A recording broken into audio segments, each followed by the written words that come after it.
So. Aber doch mal sehen. Kenn ich, hatte ich schon. Diesmal. Was macht denn Lisbeth da?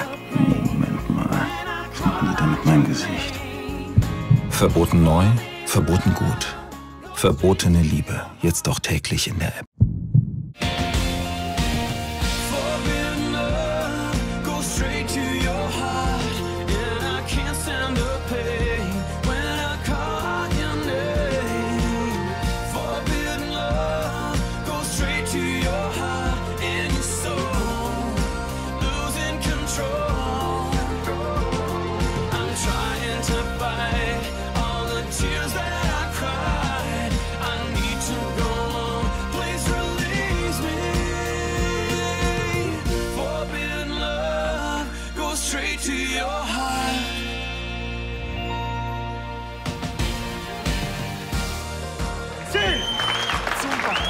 Hey, da ist ja unser neuer Champion. Wegen dir habe ich 8.000 € gewonnen. Geil. Und was machen wir damit? Wir schicken alles Emilio, damit er die Krankenhausrechnung seiner Mutter bezahlen kann. Pass auf, ich wette weiter auf dich.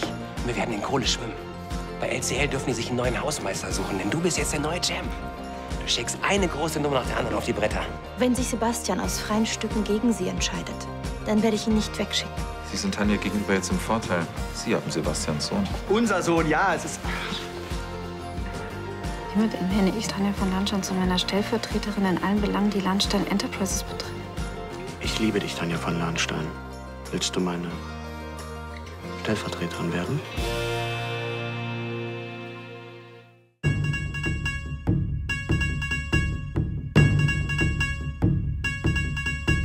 Live fast, die young, bad girls, do it well. Live fast, die young, bad girls, do it well. Live fast, die young, bad girls, do it well. Live fast, die young, bad girls, do it well. Chains and chairs when I'm banging on the dashboard. Und dann bringen Sie bitte noch ein weiteres Gedeck für Frau von Landstein. Hm? Sehr wohl.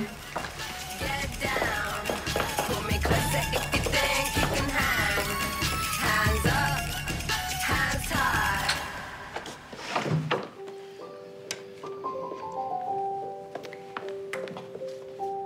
Bin wieder da. Ach, du warst weg? Na klar, hast du die himmlische Ruhe nicht bemerkt? Jetzt wird es ja ein ziemliches Gezeter um die Rangfolge in Sebastians Mini-Harem geben. Keine Sorge, das Thema ist vorerst durch. Ich habe Tanja zu meiner alleinigen Stellvertreterin ernannt. Danke. Ist das nicht ein bisschen viel, nur dafür, dass sie dich wieder ranlässt? Sie ist die beste Wahl für den Job. Ende der Diskussion. Kann ich dich mal kurz unter 4 Augen sprechen, Sebastian? Selbstverständlich.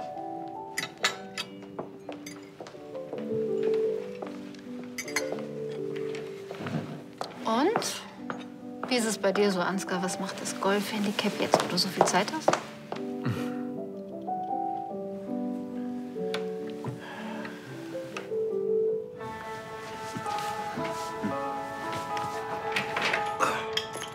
Ah, hey, Sascha. Hey, Was machst du denn da? Feierabendbier trinken.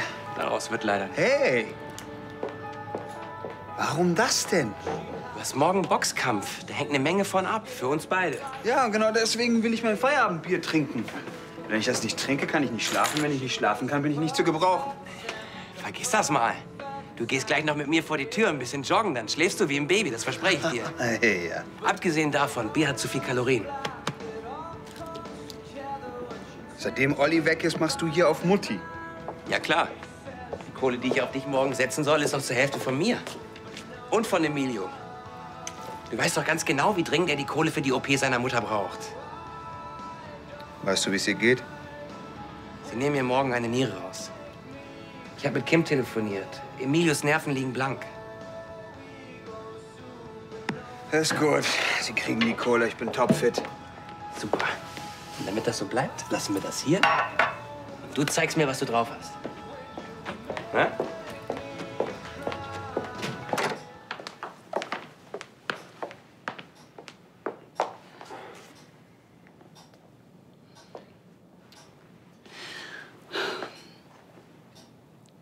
Ich kann nicht glauben, dass du eine geschäftliche Entscheidung dazu nutzt, deine persönlichen Probleme zu lösen. Elisabeth. Ganz abgesehen davon verstößt es gegen die Regeln. Das weiß ich. Und das ist dir gleichgültig. Du tust das wirklich nur, um Tanja zu besänftigen, damit sie dir den Kuss mit Frieda verzeiht. Nein, ich tue das, weil Tanja und ich ein eingespieltes Team sind. Sebastian, du weißt doch, dass du mit Tanjas Ernennung gegen die Verfügung deines Vaters verstößt. Nur ein geborener Lahnstein kann den Vorsitz des Unternehmens führen, beziehungsweise den Stellvertreterposten einnehmen. Das weißt du. Und du tust es trotzdem? Mein Vater hat dieses Gebot aufgestellt, als er Vorsitzender dieses Unternehmens war. Und jetzt bin ich es. Ich ändere die Regeln.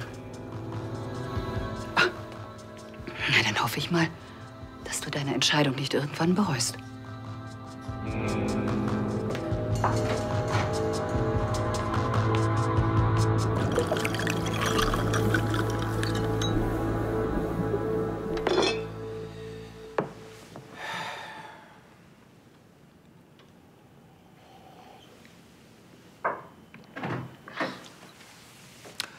Ja.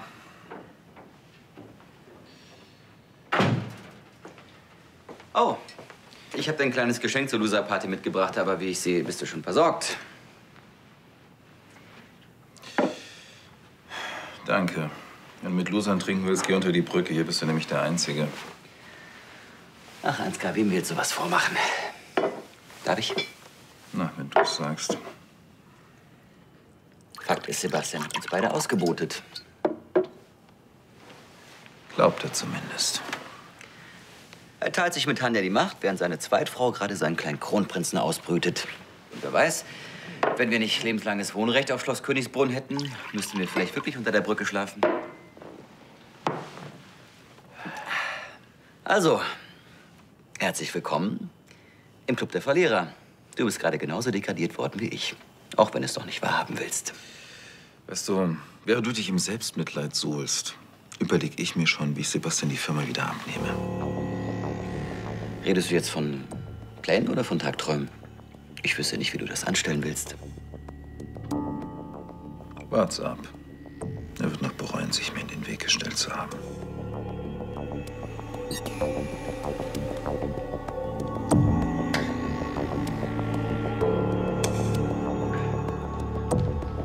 Frieda, haben Sie einen Moment? Ach ja, ich habe Ihnen noch gar nicht gratuliert. Wozu? Zu Ihrem neuen Posten natürlich. Ah, das hat sich ja schnell rumgesprochen. Danke. Ich bin gerne gut informiert. Dann wissen Sie sicher, dass es sich dabei nicht nur um eine Position in unserem Unternehmen handelt. Sebastian hat sich damit eindeutig zu mir bekannt. Auch wenn ich nicht so ganz verstehe, was das eine mit dem anderen zu tun hat. Erwarten Sie, dass ich Ihnen auch dazu gratuliere? Nein, ich erwarte, dass Sie aufhören, Sebastian zu küssen. Ich habe ihn nicht dazu gezwungen. Aber Sie haben ihn auch nicht davon abgehalten. Das habe ich Ihnen aber gesagt. Wenn er sich für mich entscheidet, dann weise ich ihn auch nicht ab. Aha. Und deswegen laden Sie ihn ein, mit sich zu kochen? Weil in der Küche ist es ja schön warm und gemütlich. Da kommt man schneller in nette Stimmung als im Rest des Schlosses. Und während er das Gemüse mit Ihnen geschnibbelt hat, machen Sie ihn mit kleinen Hinweisen neugierig, ob er einen Sohn oder eine Tochter bekommt. Und genau im richtigen Augenblick das Ultraschallbild rausgeholt. Sagen Sie, haben Sie Kameras in der Küche installiert? Nein, aber so hätte ich es gemacht. Sebastian fühlt sich Ihnen gegenüber verpflichtet. Aber lieben tut er mich. Na dann, brauchen Sie sich ja keine Sorgen zu machen.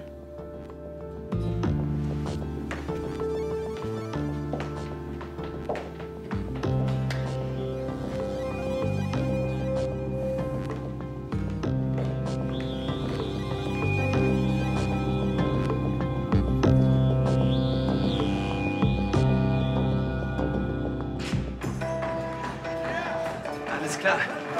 Jetzt trinken wir noch einen Gemüsesaft und dann geht's los. So ein Gemüsesaft? Ein alkoholfreies Bier. Selbst Ricardo sagt, das ist ein isotonischer Energy Drink. Na gut, für mich eine Cola. Aber dafür gibt's eine extra Runde. Was ist denn los mit dir? Das läuft doch super für uns.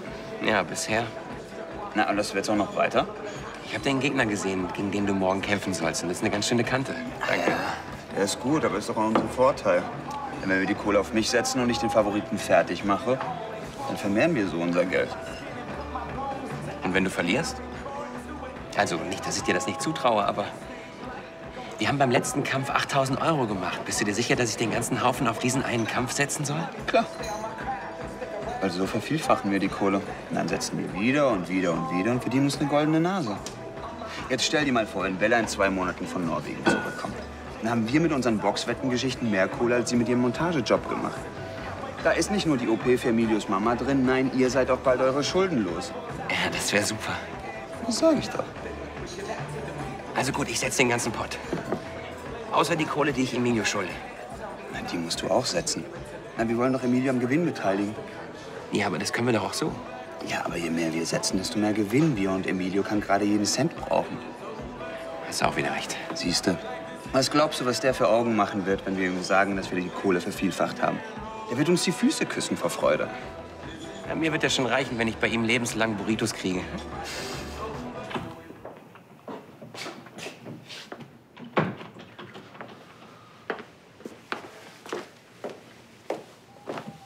Und? Gab's noch weitere Beschwerden, dass du mich zu deiner Stellvertreterin gemacht hast? Nein. Ich habe allerdings auch nicht das geringste Problem damit, meine Entscheidung vor wem auch immer zu verteidigen. Du bist einfach die Beste für den Job. Das ist sehr gut. Bringen wir LCL und die ganze Firma wieder auf Erfolgsspur. Ich habe schon jede Menge Ideen. Ja, das glaube ich gern. Aber dein offizieller Arbeitsbeginn ist erst morgen. Ich würde also vorschlagen, heute machen wir uns erstmal einen gemütlichen Abend. Keine Einwände. Hm?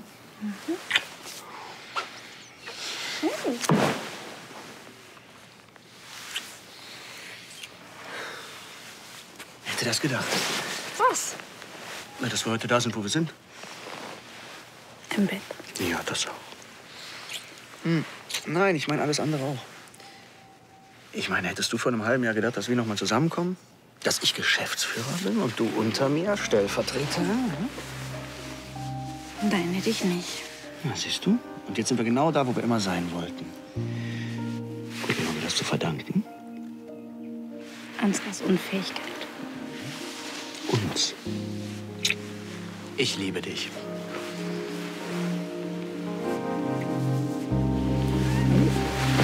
Ups.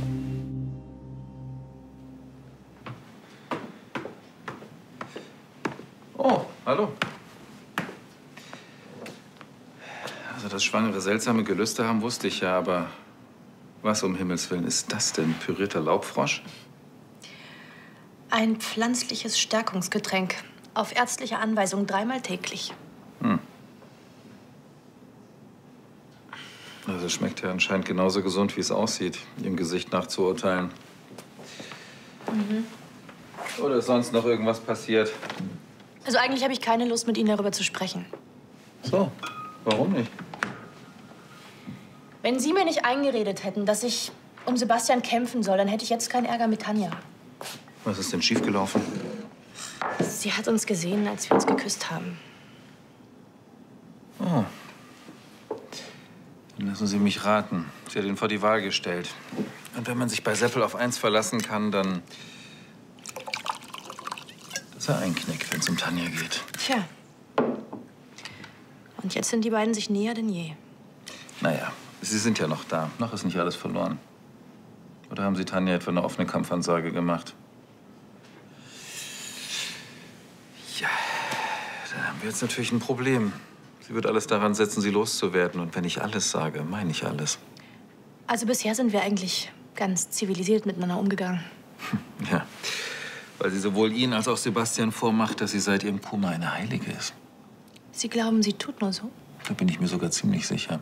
Ich kenne Tanja, sie ist noch ganz die Alte. Sie tut zwar freundlich, aber sie wartet nur auf den richtigen Moment.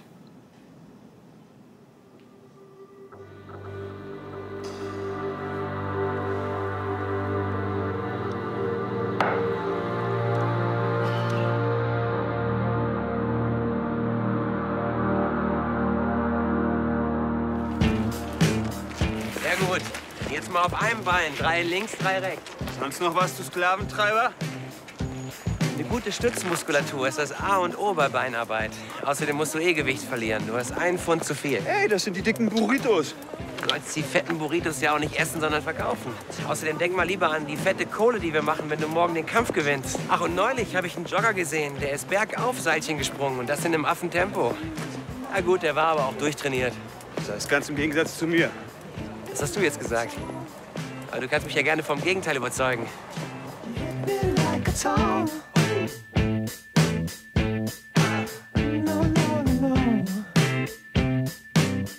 War ja klar, wann der anfängt zu arbeiten. Hey, oh, alles klar? Hast du dir wehgetan? Alles gut. Auch noch die Schlaghand. Nicht, dass du mir morgen bei dem Kampf ausfällst. Ach was, das ist, wenn überhaupt, nur gestaucht, siehst du? Kann alles bewegen. Gott sei Dank. Ach, ich lass mich von so einem Scheiß nicht unterkriegen. High five. Komm, wir laufen noch ein bisschen.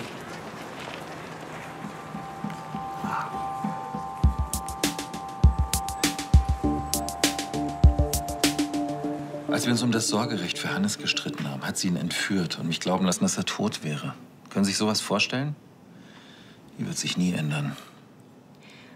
Also mir gegenüber war sie eigentlich immer recht offen und fair. Taktik.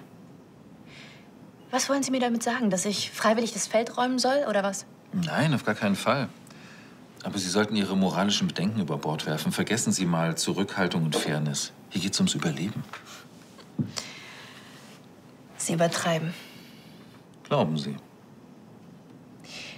Wieso habe ich das Gefühl, Sie wollen mich manipulieren? Ich will einfach nur, dass Sie die Fakten kennen. Ja, Sie sind mir lieber als Tanja. Ich glaube auch, dass Sie die bessere Frau für Sebastian sind. Tanja würde ihn früher oder später ruinieren. Das kann Ihnen doch eigentlich ganz recht sein. Soweit ich weiß, sind Sie gerade nicht gut auf ihn zu sprechen, seit er Sie als Geschäftsführer abgesägt hat. Ja, das kommt auch noch dazu. Ich nehme ihm das übel, sehr sogar. Ich meine, wir sind eine Zeit lang ziemlich gut miteinander klargekommen. Bis Tanja aus dem Koma aufgewacht ist. Die hat einfach einen verdammt schlechten Einfluss. Sie wollen Tanja loswerden, weil Sie denken, Sie werden dann leichter mit Sebastian fertig? Verstehen Sie mich nicht falsch. Ich hätte tatsächlich nichts dagegen, wenn Tanja hier verschwindet. Aber nicht etwa, weil ich denke, dass ich nicht allein mit Sebastian fertig würde. Sondern? Weil ich tief in meinem Inneren ein friedliebender Mensch bin. Und ich weiß einfach, solange Tanja auf Königsbrunn lebt, wird es hier nie Frieden geben. Ansgar von Lahnstein, ein harmoniebedürftiger Pazifist? Wenn Sie so wollen. Aber verraten Sie es niemandem. Ich habe einen Ruf zu verlieren. Ich kann schweigen wie ein Grab. Schön. Wenn Sie Hilfe brauchen, auf mich können Sie jederzeit zählen. Na, vielen Dank.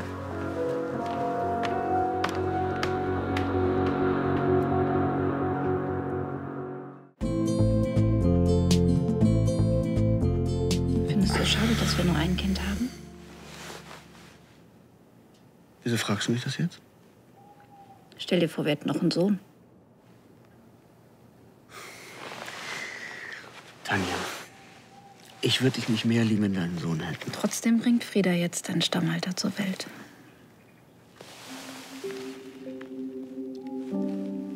Ich weiß, dass die Situation nicht einfach ist für niemanden von uns. Also, ich habe mich ihr immer tadellos gegenüber verhalten. Ja, das stimmt. Trotzdem kannst du vielleicht verstehen, dass ich keine Luftsprünge mache, dass sie immer noch hier ist. Glaub mir, sie ist nicht so harmlos, wie du denkst. Allein, dass du willst, dass sie bleibt, das zeigt doch, dass sie dich längst um den Finger gewickelt hat. Das ist doch totaler Quatsch. Ich will, dass sie hier wohnt, weil es für das Kind und für sie am besten ist. Sie hat eine komplizierte Schwangerschaft und soll nicht allein sein. Sie liebt dich, Sebastian. Sie will eine Familie mit dir gründen. Schön, mag sein. Aber ich habe schon eine. Dich und Emma.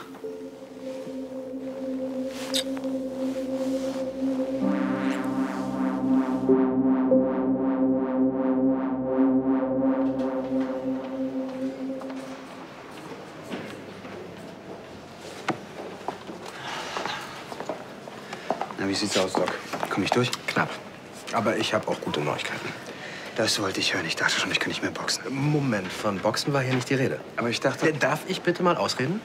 Meine guten Nachrichten beschränken sich darauf, dass dein Handgelenk nicht eingegipst werden muss. Wie Gips? Ausreden lassen und zuhören. Du hast einen doppelten Sehnenanriss. Das dauert eine Weile, bis der komplett ausgeheilt ist. Boxen kannst du für die nächste Zeit vergessen. Dr. Mendes, kommen Sie bitte.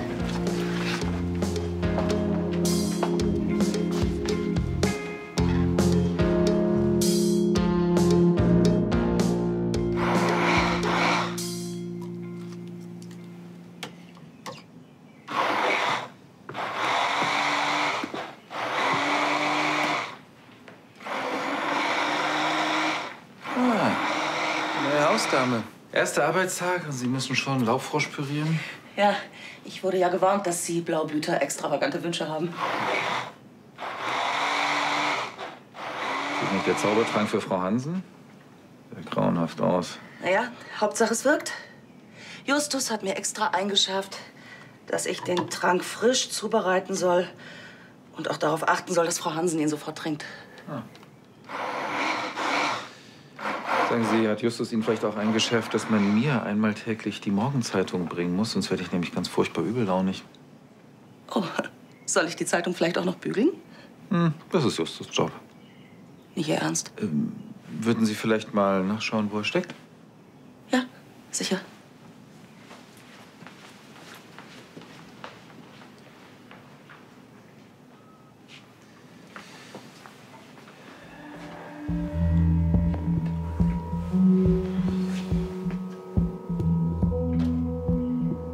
Was wird das denn?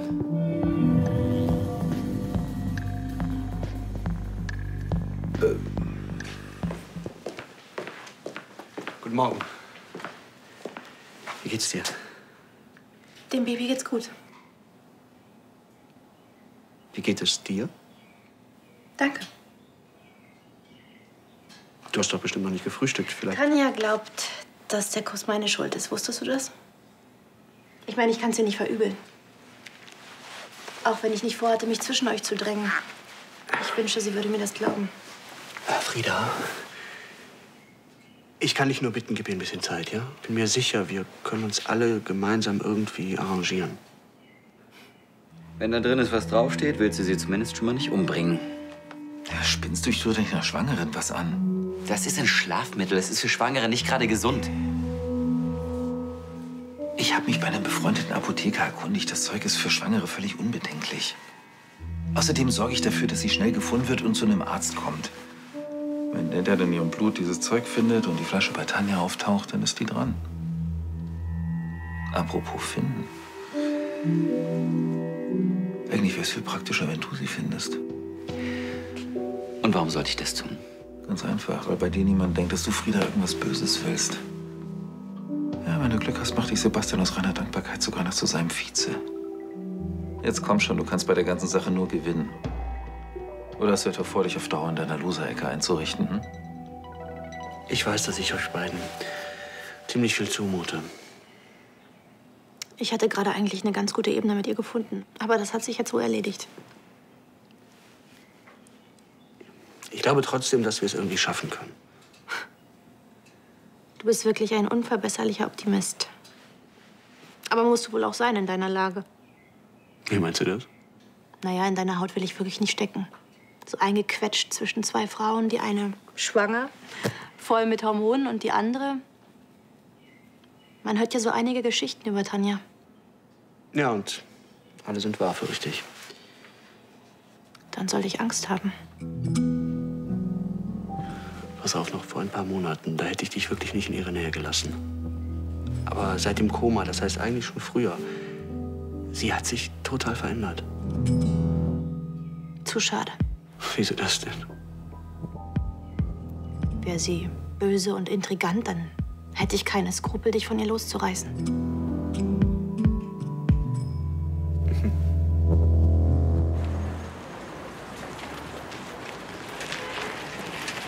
Mann, bist du lahm heute. Wir können gerne tauschen, dann sehen wir, wer von uns lahm ist. Ich bin ja auch nicht der Champion im Gegensatz zu dir. Hier, spring ein bisschen Seil.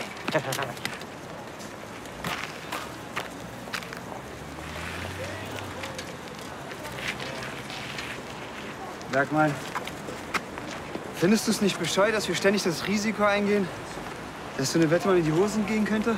Was? Wieso in die Hose gehen? Außerdem, was ist los mit dir? Kriegst du plötzlich Schiss? Ich habe gestern einen Kumpel gesehen und der ist relativ günstig an eine Menge Laptops gekommen. Ich dachte mir, wenn wir all das investieren, was wir jetzt haben. Dann kommen wir mit viel mehr Gewinn raus und das mit weniger Risiko.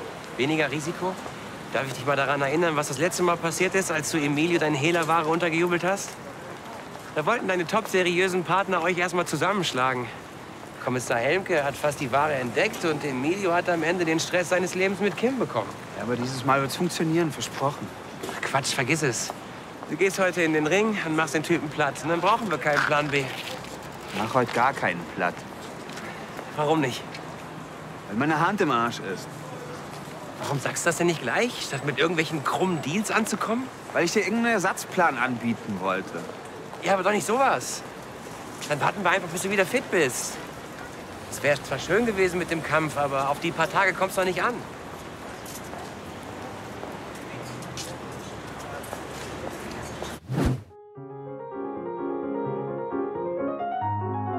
Schon erstaunlich, dass Sebastian dich gleich zu seiner Stellvertreterin macht. Nur weil er Frieda einmal geküsst hat. Ich meine, welchen Posten soll er dir anbieten, wenn er wieder mit ihr schläft? Dazu wird's nicht mehr kommen. Bist du dir da so sicher? Wo steckt er überhaupt? Er ist in der Firma. Wie du weißt, hat er einen sehr verantwortungsvollen Job. Wundert mich, dass er sich das entgehen lässt. Zwei Frauen, die sich um ihn streiten, wie zwei Hunde um ein Stück Kotelett. Also eigentlich bin ich Vegetarierin.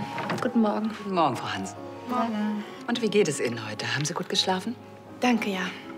Auch wenn die Nacht etwas turbulent war. Darf ich? Dann war Sebastian heute bei Ihnen? Nein. Ich wollte damit sagen, dass der Kleine mich getreten hat. Hallo? Ich weiß ja nicht, ob ich hier einfach so reinplatzen darf, aber Justus besteht darauf, dass Sie diesen Saft ganz frisch trinken. Falls ihr euch noch nicht bekannt gemacht habt, darf ich vorstellen, das ist Frau Schumann. Sie wird ab jetzt Justus und Frau Linse als Hausdame zur Seite stehen. Könnt euch also mit euren Wünschen in Zukunft auch an sie wenden. Ja, gerne, aber jetzt will ich Sie nicht länger beim Frühstück stören. Danke, Frau Schumann. Schmeckt das, wie es aussieht? Leider ja.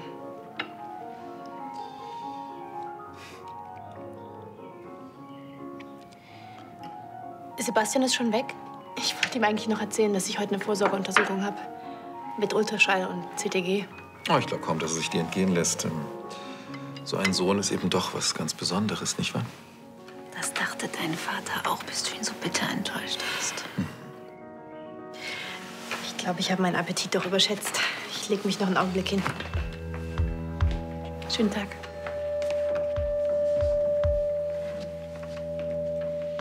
Ich muss auch noch kurz.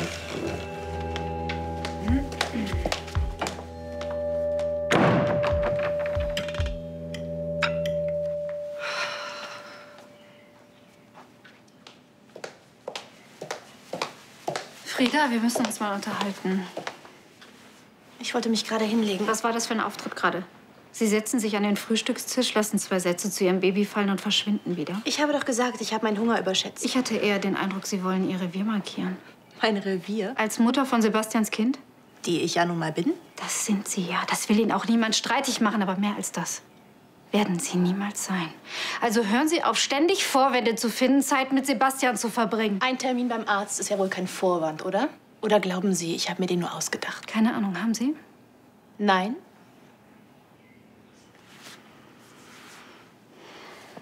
Sie haben Angst vor mir.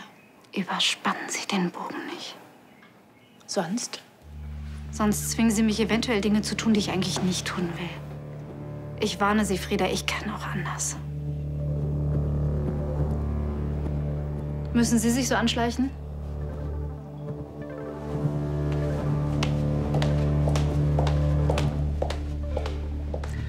Regen Sie sich bitte nicht auf.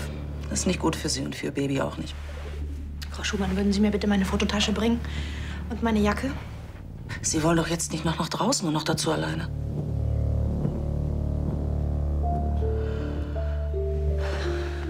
Dankeschön.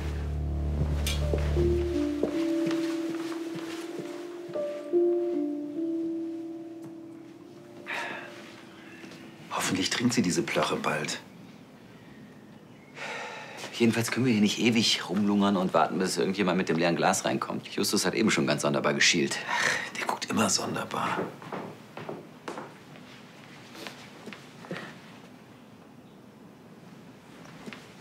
Kann ich irgendwas für Sie tun? Nein, wir warten auf die Köchin. Ja, Sie wissen noch, die Lahnsteins ständig extra Wünsche. Dafür hat man doch Personal. Würde ich genauso machen. So. Sie hat das Zeug endlich getrunken. In 30 Minuten wird sie richtig schön schlafen. Dann bin ich mal oben. Moment, warte, hey. Es reicht, wenn du in einer halben Stunde da bist. Sonst wird sie noch misstrauisch und so unterhaltsam bist du ja auch nicht. Aber dann lässt du sie nicht mehr aus den Augen. Sobald sie eingenickt ist, rufst du den Notarzt.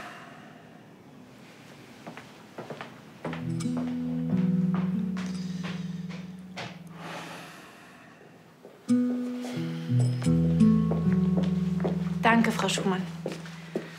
Und Sie sind wirklich sicher, dass Sie jetzt noch alleine nach draußen wollen? Sie sollten sich doch schonen. Frische Luft hat mir der Arzt auch verordnet. Und ich gehe ja nicht weit weg, nur ein bisschen in den Wald. Ja, frische Luft wäre im Park auch. Sie brauchen sich keine Sorgen um mich machen. Mir geht's gut. Ich bin ein bisschen durcheinander. Und in der Natur komme ich am besten runter. Danke. Na gut.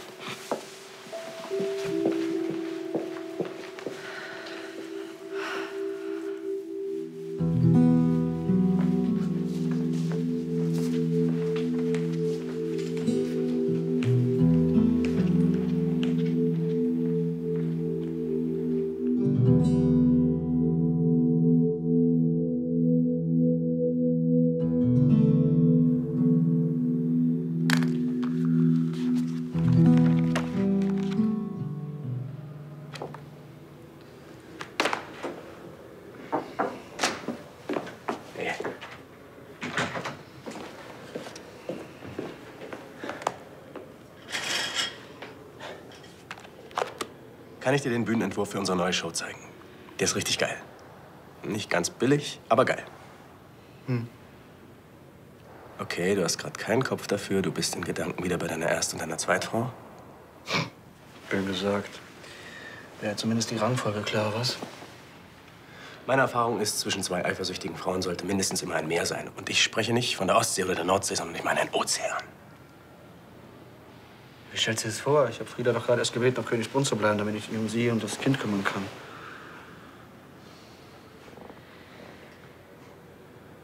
Du musst echt ziemliche Qualitäten haben, wenn die beiden dieses Hin und Her mit dir so lange mitmachen.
Was kann ich dir bringen, Andi? Nein, eigentlich suche ich nur Sascha. Dieser Vukovic, der wollte für Olli was reparieren. Ja, ich weiß. Damit ist er schon fertig, aber... Ah, da ist er. Danke.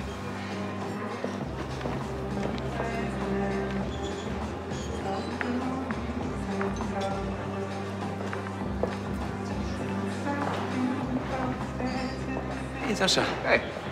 Wer war der Typ? Das? Das war der Kumpel, von dem ich erzählt habe. Der weiß, wo die Laptops vom LKW gefallen sind. Was, bist du irre? Lauf ihm hinterher und gib die Dinger zurück. Sag ihm, du willst die Kohle wieder haben. Kann ich nicht. Ich habe die Lieferung schon entgegengenommen. Was? Aber ey, du hast die Sachen doch jetzt nicht wieder bei Emilio im Burrito-Wagen gebunkert. Was? Nein, hier im No Limits. Und Olli ist in England, bis er zurück ist und die Sachen verkauft.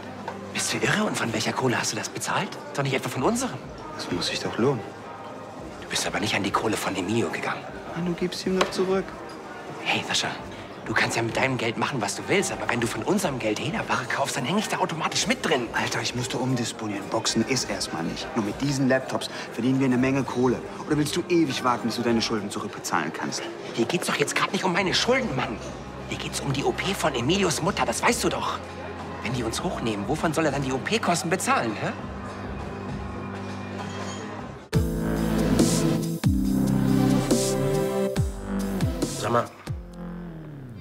Hast du nicht Schiss, dass du bei Frieda noch mal schwach wirst? Ich meine, die sieht super aus und sie hat echt schöne Haare. Was haben jetzt die Haare damit zu tun? Ja, vergiss die Haare. Aber sie kriegt ein Kind von dir und, naja, sie ist auch nicht ganz so eine tickende Zeitbombe wie deine zweite Frau, die allerdings auch echt schöne Haare hat. Ich sag dir jetzt mal was. Ich liebe Tanja. Und zwar nicht nur wegen der Haare. Dann solltest du ihr vielleicht zeigen, dass du zu ihr stehst, und zwar mit allem Drum und Dran. Heißt, toaste das Brot nicht nur halb, sondern ganz. Was soll das jetzt schon wieder heißen? Löst diese Kommune auf. Miete für Frieda ein Apartment in der Stadt mit einer Krankenschwester, die rund um die Uhr auf sie aufpasst. Und dann ist das Thema vom Tisch.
Justus, ist Tanja schon vom Joggen zurück? Nein, ich glaube, sie ist noch nicht wieder zurück. Und Frau Hansen? Ist sie auf ihrer Suite oder in den Gesellschaftsraum? Bedauere, ich habe sie seit heute Morgen nicht mehr gesehen. Wünschen Sie, dass ich nachsehe? Nö, nicht nötig. Das mache ich schon selbst. Danke.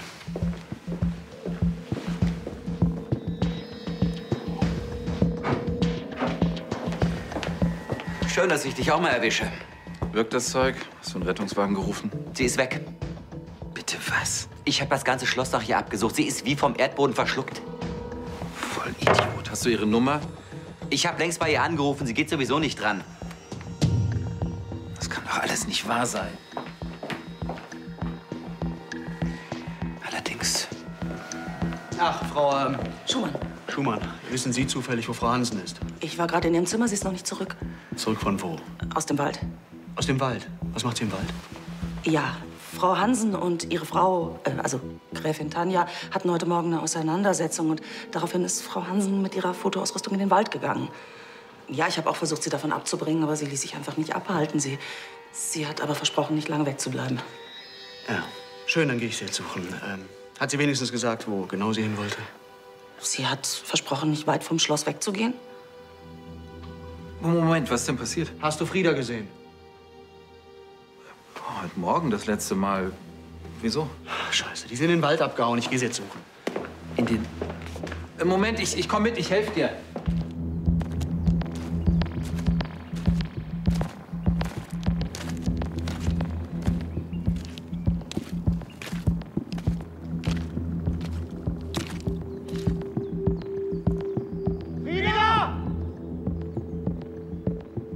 So weit vom Schloss wird sie sich nicht entfernt haben. Hoffentlich. Frieda!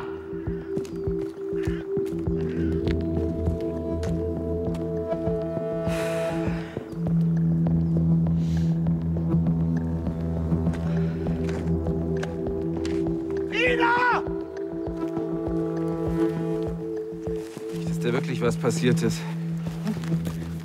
Ja, ich weiß, das traut mir immer keiner zu, aber ich kann schon verstehen, dass du dir Sorgen machst. Ich finde die auch ganz nett. Frieda!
Frieda, was machen Sie da?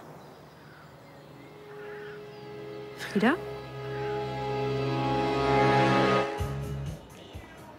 Ich kann nicht glauben, dass du das gemacht hast. Mit unserem Geld und Emilius. Mann, das war eine einmalige Sache. Ich habe nur 150 pro Laptop bezahlt und ich kann die für 800 verkaufen. Du kannst selber ausrechnen, wie viel Umsatz wir machen werden. Ich will mir das aber nicht ausrechnen. Und außerdem habe ich dir gesagt, dass ich mit deinen krummen Geschäften nichts zu tun habe. Ich habe dir gesagt, dass ich mit einer angerissenen Sehne nicht boxen kann. Mann, ich habe dir das Geld anvertraut und jetzt hänge ich hier mittendrin. Stell dir doch einfach vor, wie schnell du aus den Schulden rauskommst. Sascha, wenn die uns erwischen, bringt uns das auch nichts, wenn wir in dem Knast landen. Die erwischen uns nicht. Die Dinger sind sicher hier. Dafür hat dir Olli außerdem nicht die Schlüssel gegeben. Du solltest hier nur was reparieren. Mann, mach ich doch auch. Du musst die Laptops zurückgeben. Wie stellst du dir das vor?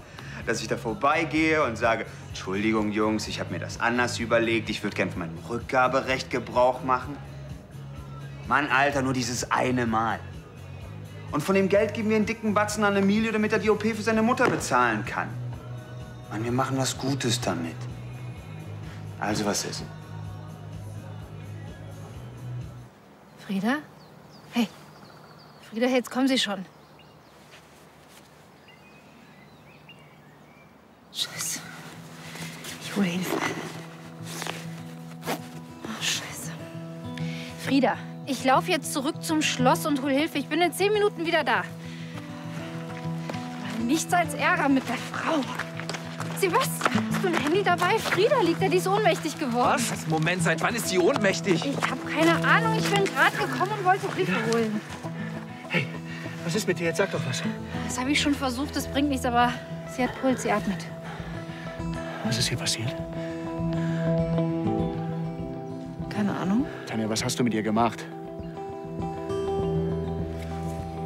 Ansgar von Lahnstein hier. Wir brauchen dringend einen Rettungswagen. Frieda, was hast du getan? Ich bin hier lang gejoggt, Sebastian. Ich wollte gerade Hilfe holen, da seid ihr gekommen. Frieda, hey, ich bin Sebastian. Kannst du mich hören? Geht's dir gut? Was ist denn passiert? Du bist ohnmächtig geworden. Was? Aber der Rettungswagen ist informiert? Ja, der kommt gleich. Okay. Hey, warte. Ich helfe dir. Alles wird gut. Lass sie liegen. Nicht bewegen, die Fruchtblase ist geplatzt. Oh Gott. Das ist doch viel zu früh. Das ist nicht schlimm. Nicht schlimm. Komm, leg dich wieder hin. Ich bin da. Alles gut. Alles gut.